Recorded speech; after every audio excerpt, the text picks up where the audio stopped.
So when you look at demographics, we all hear about it. And right now, the demographic talent shortage is absolutely being masked by this crazy environment we have with unemployment, probably in my estimation, reaching well over 9%, probably closer to 10%. Unemployment, just to make you feel a little bit better, is about a 6 to 9 month lag from when the economy starts. So it's a lagging indicator. But it still will be quite high. So it feels like demographics and talent things really shouldn't be coming into place anymore, when in fact they really are. They have not gone away. In this downturn, we have not suddenly produced more 18-year-olds. It takes 18 years to produce an 18-year-old. So demographics has a way of just sticking with you for a while.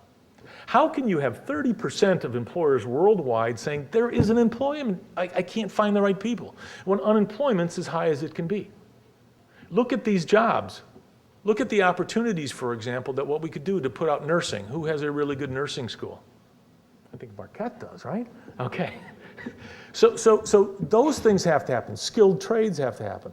But what it really comes down to is that there is a mismatch of skills. If you look at the 33 countries, the list varies tremendously. If you look at the difference between global and United States, it varies greatly. So what you have is talent in one part of the world that is not available talent in another part of the world, which means you will see increased mobility through immigration.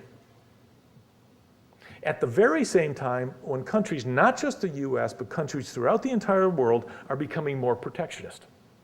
They're becoming more protectionist because they're trying to create their own GDP growth, what you have to do. But what happens if you're not looking forward, you're creating short-term GDP growth with a train wreck happening in the future because you have not been able to figure out how to create some of these things with this talent mismatch. The other thing that we would look at is this whole notion of the individual rules, and they do. One size fits one. My 20-year-old daughter can text, talk, type, and hold a reasonably intelligent conversation with me all at the same time. We can laugh about it, but you know what? They can multitask a lot better than we can. Times are changing. The pressures on Father Wilde on how the times are changing in academia. What is this thing about being able to get a degree from home, from Harvard or Marquette or other places? This is hard stuff, but it's coming because the individual wants it, and they're going to make it absolutely happen. Technology, we've been hearing about technology, and technology is always there. There's a few things on technology. One is social networks. If you do not belong to a social network, you are a Neanderthal. You should just sign up for one. Geography, no longer a barrier of where work can get done. We can get work done. It was just legalized 18 months ago that women can work in Saudi Arabia. Before that, women were not allowed to work in Saudi Arabia. They're still not allowed to leave their homes during the work day. We got a solution for that possibly. Why don't we put computers in the home? 40% of all women in Saudi Arabia are college educated, and have them do work in a kind of a plug and play environment. Those are things that are different. Marquette's using social networking. Anybody been on YouTube? See the senior dance on Shout? It's fun. Why does Marquette, did you guys post that or did somebody else? You posted it? Oh, you're so contemporary. That's really good. Why is that important? Because what's happening is that students are figuring out or the prospective students, what's happening over here. You watch that little 4-minute video, you may want to go to school. Your parents may not want you to go to school there, but you may want to go to school there. My point is, technology is there no matter what industry, from Marquette University to Manpower or your business, and it really is making a difference. Then there is this whole thing about consumer sophistication. I remember the big deal when I was growing up is you get a consumer report. Half circles, quarter circles, all of that stuff. That was pretty sophisticated. Consumer reports are child's play.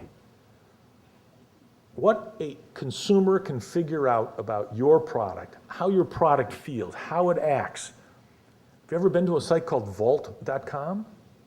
Pretty interesting stuff. All it is just tells all bad things about companies.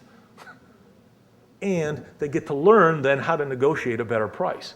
Any of you in business, there may be a few in here, but most of you probably wouldn't raise your hand if I asked, did your pricing go up from 2008 to 2009? Pricing's not going up in the world. Why? Because the consumer is immensely sophisticated. They know exactly what they want and how they want it. We have to deal with that sophistication because all those other trends we were talking about are driving the ability for transparency and the ability to drive how some of those things are being done. So what are some of the things that you can do? One is the individual, the power is going there. Remember the 1980s, the double dip where a lot of companies downsized?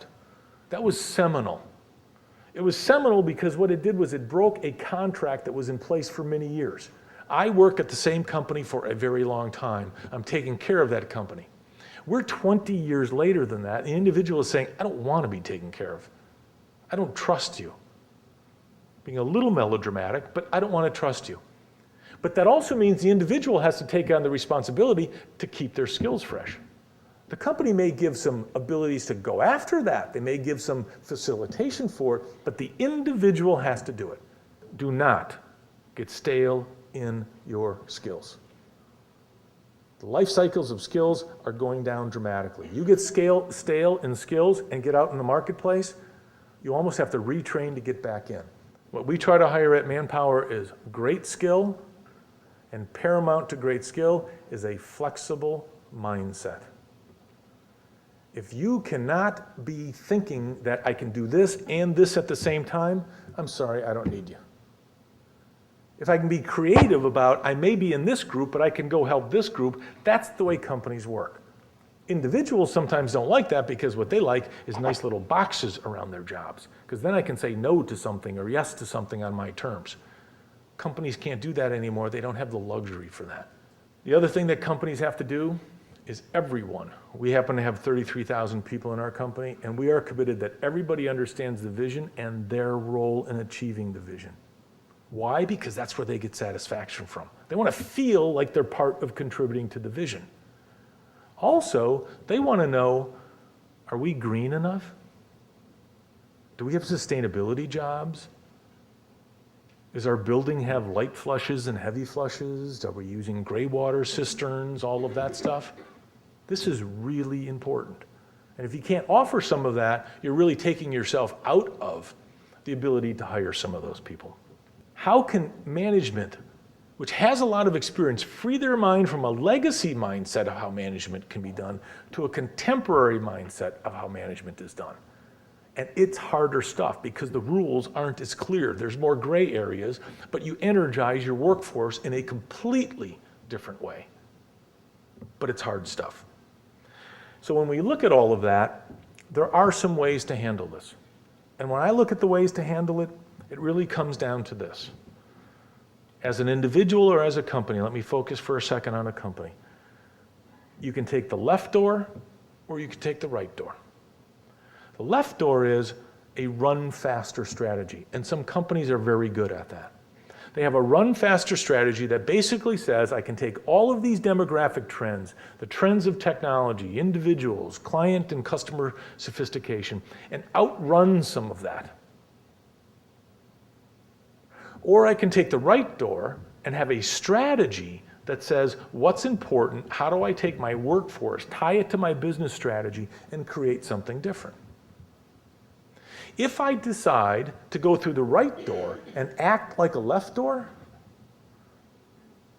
my whole employee base is messed up. The term I use is it is student body left and then student body right. And it keeps going back and forth, and after a while, the employee base just looks at it and says, management, you're screwed up. I'm just going to stay right in the middle because it's going to come back this way or another. You can't mix both of those strategies. Let me give you something important right now. Downsizing. It's tough. I know a lot of people in town who have made decisions to downsize, and I hope you realize that I have never met anyone who has enjoyed it. It's terrible. It's a terrible feeling. There's two ways that I would look at it to downsize. One is we need to take out 10% of our workforce because the CFO said we need to save $5 or whatever the number is. 10%, there they go. That's the left door. That's run as fast as you can, take out 10%, because on the other side of the downturn, I'm going to hire as fast as I can, those 10% back or 5% or 20%. The right door, which is a strategic workforce opportunity, says, I'm going to take out 80% over here, add 2% here, down 10%, and pull the levers. If I had to choose between the left door and the right door, I want the right door, because it's the kind of company I want to work for. But the right door requires reflection, requires empathy, brights, brilliant people who can bring it down to how do I change my organization to be an organization that has agility, whether it be in an uptime or a downtime.